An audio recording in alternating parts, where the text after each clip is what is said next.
Well, ladies and gentlemen, I have just informed on behalf of my government the Secretary General of my government decision to extend an invitation to Ms. Angela Kane, the High Representative, and Professor Ak Selstrom, the head of the UN mission established by the Secretary General. This invitation proves once again the openness of the Syrian government with regard to cooperation with the United Nations in unveiling the truth behind the alleged use of chemical weapons in Syria. We, as always, have dealt in transparency and credibility with the UN and its agencies. I have to refer to the fact that the Syrian government was the one who initiated this whole process when it requested from the Secretary General to formulate an investigation mission in the alleged use of chemical weapons in Khan al-Asal in Aleppo, only hours after this incident, this horrible, appalling incident has occurred. However, this Syrian initiative, as you know, has been under a lot of attacks to undermine it by distracting it from its main purpose. We are sure that Ms. Kane and Dr. Selstrom will have constructive negotiations with the Syrian officials in order to reach an agreement, a mutual agreement, on the term of reference, mechanism, and time frame of the mission. I have informed the Secretary General this morning about the Syrian government's decision, and the Secretary General will issue a statement later on with this regard. I also informed the office of Mrs. Angela Kane about it, and both of them, the Secretary General as well as Mrs. Kane, have welcomed this very important development emanating from the Syrian government today in Damascus. Any questions? Ambassador, thank you very much. Is the assumption on your letter that you will give unfettered access, which is what Angela Kane had asked for, and to all sites as far as you're concerned, that they have requested? Our consultations with the Secretary General and Mrs. Kane have never stopped. We have been engaged in continuous, unhindered, unfettered negotiations and consultations with both of them. We have always been open towards achieving a kind of progress with this regard. I wouldn't anticipate on the outcome. The instructions I have received from the capital indicate that the invitation addressed to both Ms. Kane and Professor Selstrom is about having them in Damascus, inviting them to Damascus to discuss further the mechanism and the terms of reference of the mission. Yes? Oh, sure. Thanks a lot. I wanted to actually ask you about this election that took place on Saturday of the Syrian opposition. They elected this guy, Ahmed Asi al-Jarba.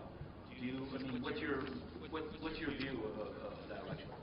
Can we please first focus on the issue of the press conference first, and then we will shift to the other points. What has changed on the ground that allows you to extend the invitation now? We have, as you know, kept asking the Secretary General to send Dr. Selstrom and his team from the beginning, since the tragic incident had occurred in Khan al-Asal on March the 19th. And as I have just indicated, the day after, actually hours after the incident took place, the Syrian government requested the Secretary General to send a team of investigation. So we haven't changed our mind. We are still keeping our decision open towards receiving Dr. Selstrom and Ms. Angela Kane to go to Damascus and to discuss further how we can establish a bridge of trust and confidence with regard to the fulfilling of the Syrian government's request. Ambassador, at what level would these talks take place? With the foreign ministry, with the president? At what level? Foreign ministry and the specialized, adequate, high-level officials in Damascus, the competent experts with this regard. With the chemical weapons? Of course. Ambassador, would these talks be limited only to the specific instance that your government has raised, or would other governments' concerns about other incidents? We are here talking only about the agreement that we are intending to reach with the Secretary General, because the Secretary General was the one who established the team. So we deal with the Secretary General. I would like to draw your kind attention to a couple facts with this regard. Number one, the Syrian authorities have discovered yesterday in the city of Banyas 281 barrels filled with dangerous, hazardous chemical materials. 79 barrels of the polyethylene glycol, 67 barrels of the monoethylene glycol, 25 barrels of the monoethanol, and 68 barrels of the diethanol amine, and 42 barrels triethanol amine, which makes the total 281 barrels capable of destroying a whole city, if not a whole country. And the investigation is still undergoing with this regard. The materials, these very hazardous chemical materials, were found in a secret storage controlled and monitored by the armed terrorist groups. Number two, you may all remember Excellency, what's the name of that city? of The name of that city? the city Banyas, on the coastal area, on the Mediterranean. The second point is that, as you may remember also, the Turkish authorities unexpectedly announced, I would say 2 weeks ago, that they have arrested 12 terrorists belonging to Jabhat al-Nusra and al-Qaeda, carrying on with them 2 kilograms of the sarin, the gas. And these terrorists were coming from Libya, and they had the gas sarin on board of the civilian airlines that transported them from Libya to Turkey. The guys were arrested by the Turkish authorities for some reason, and the news is there. Of course, we haven't heard too much comments on this very important development. We leave it in the hands of Mr. Selstrom and the Secretary General and Ms. Kane, of course. The third element would go for this very important documentation brought to the public opinion by the Russian journalist, Ms. Popova, who did an excellent job in Khan al-Assal and documented what happened and handed over the outcome of what she did to the office of the Secretary General as well as to Professor Selstrom. Something that should be studied, examined very carefully, because it's a documented work done at a very early hour of the incident, which means that here the Russian journalists had respected what we call, scientifically speaking, the chain of custody of the materials. So this is very important also to take into consideration.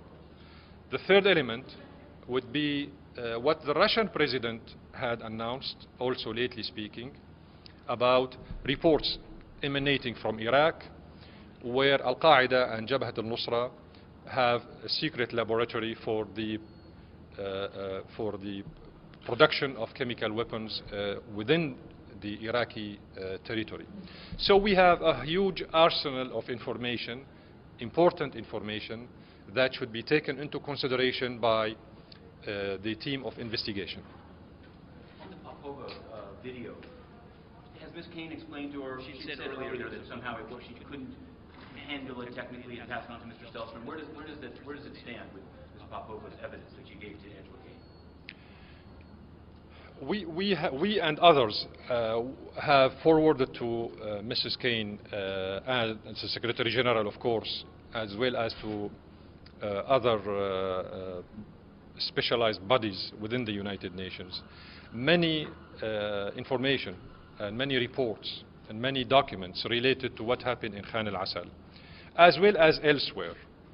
We did it at a very early stage, if you remember, last December, actually, to be honest with you. Last December, I sent on behalf of my government an official letter to the Security Council members as well as to the Secretary General, informing them with a video about the secret laboratory established within the Turkish territory next to the Syrian-Turkish border, where these terrorist groups tested a secret chemical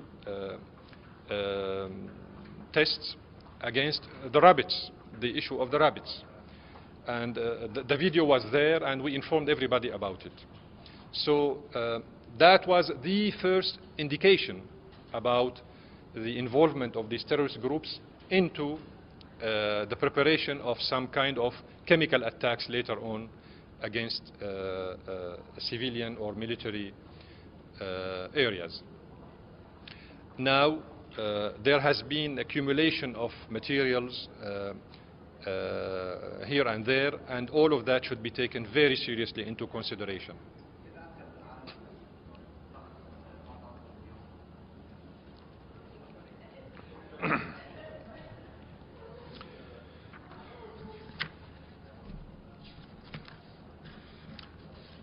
وجهت اليوم هذا الصباح دعوة رسمية باسم الحكومة السورية لكل من السيدة أنجيلا كين الممثل الأعلى لشؤون نزع السلاح ولرئيس بعثة التحقيق التي أنشأها الأمين العام بناء على طلب الحكومة السورية، دعوة لزيارة دمشق في موعد يتم الاتفاق عليه لاحقا بين الطرفين، بين الجانبين، بهدف استكمال المشاورات بيننا وبين الأمم المتحدة حول آليات ومرجعيات عمل اللجنة وحول الإطار الزمني لها.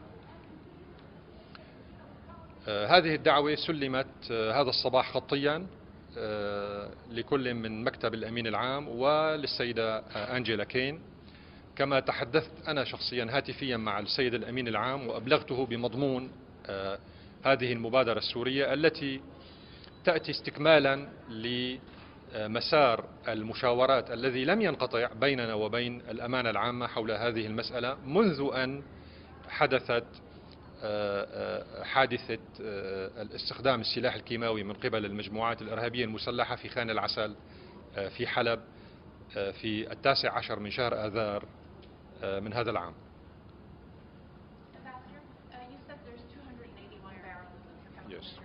Yes. Do you have it, does the government have it securely stored now? Are you confident that it's safe to put away? And will you be showing this store of chemicals? I guess so. I guess so. Yeah, I guess so. The discovery happened just today. I mean, yesterday evening. So, of course, we will share all this information with the team. Mr. Ambassador, would your government be receptive to a Ramadan ceasefire with the rebel movement? We need a full end of violence, not a partial one.